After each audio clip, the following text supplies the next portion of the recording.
Welcome back, Guardians. And today we talk about the Iron Lords. More importantly, we're talking about Rise of Iron DLC. We all know that we're getting new gameplay, new story, within that story new lore, PvP maps, new raid, new everything. Whether it's as big as the Taken King, I cannot say. That's what you're seeing on the surface. You're getting your gameplay trailers, your story trailers, your cinematics. Everyone's happy. Now the reasoning behind this video being called the Iron Lords, probably some other words, part 1 is because this is before Rise of Iron has been released. Within Rise of Iron DLC there's going to be more grimoire, more lore, more story to uncover. And unfortunately, we do not have access to that right now. But all what we do have is a lot more than when we had, say, 2-3 months ago. A lot more things have been coming out, things have been leaked, not so much, but still, lore nonetheless. Now, I personally have never really gone over the Iron Lords. I've skimmed over them, I've mentioned them, I've also talked about the Iron Wolves, but that's going to be in a later. What I really wanted to do is just quickly run down what we do know about the Iron Lords. First off, they are Guardians. That's the simple bit, and they are honored during the Iron Banner. Through the Rise of Iron cinematics, storytelling, Bungie just releasing information about it, we find out that the reasoning for their death, and the only reason why Saladin Forge and another one is still alive, is that they were trying to prevent a biomechanical nano plague called Siva. 8 of them perished, 2 of them survived, and only 1 that we actually know about. If you don't really want to delve any further and don't want to be spoiled in Rise of Iron, then I guess click away and click back in about a month. But as for the rest of you, you can keep on going. For their sacrifices, they have now been honored at the Temple of the Iron Lords, which is located on Fellwinter's Peak. We've all seen this in the trailers. In fact, here it is here. This is going to be a new social space which you can go to, but you must first be able to get there in order to access it. But until then, everyone's going to be there. Prior to their death, they were just strongly dedicated to defending the city. They wanted to help the survivors of the collapse. They wanted to restore civilization. They wanted to keep everyone safe from whatever it was that was attacking at the time. Now, in some cinematics, you can see Saladin Forge unable to actually get to the door, helped contain it. We don't really know why the rest of them were locked in there when they could have just locked it in themselves. There's going to be a lot more. Hopefully it's a flashback. And Saladin Forge is the only one that is publicly survived. Now, the reason I go on about how I keep on saying publicly survived actually is there, you can actually see him, is because there is another one, like I already said, and Aphrodite is that person, a female hunter. She's the youngest of the Iron Lords, and it was not known to us prior to these past couple of months of information that she was alive. We just assumed that everyone else of the Iron Lords had perished. Saladin Forge was the only one left.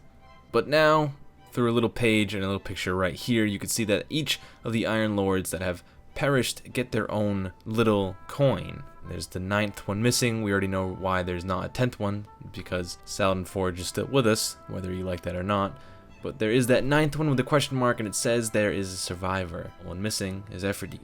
Now, people have gone on to speculate why Aphrodite is missing, what the hell's going on, why is this coming to us now? There's a lot of theories. I'm not going to delve into them at all, because of course that is strong theory territory, which I have wandered into myself.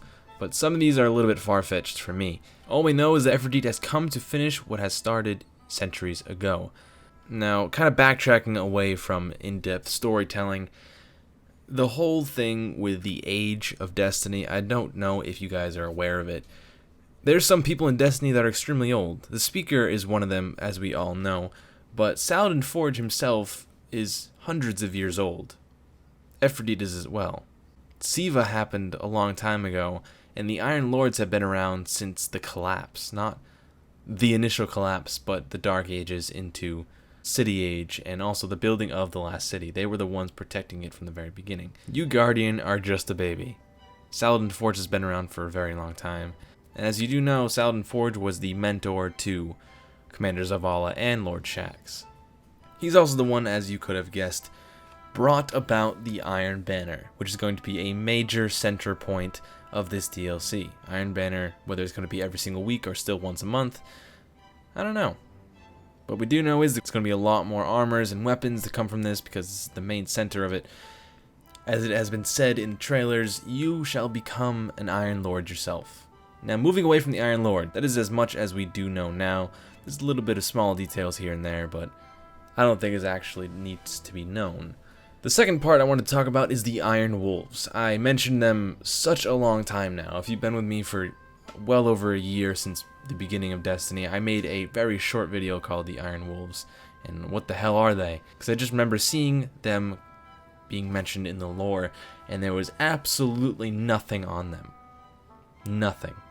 All we had was 3 armor pieces that mentioned it, and now we have all the members' names. Now we have actually another thing.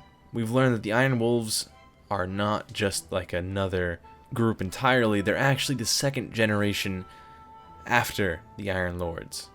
Where the Iron Lords have been there since the beginning, and unfortunately died, whether how long ago it was. Ephrodite says that it has been centuries ago.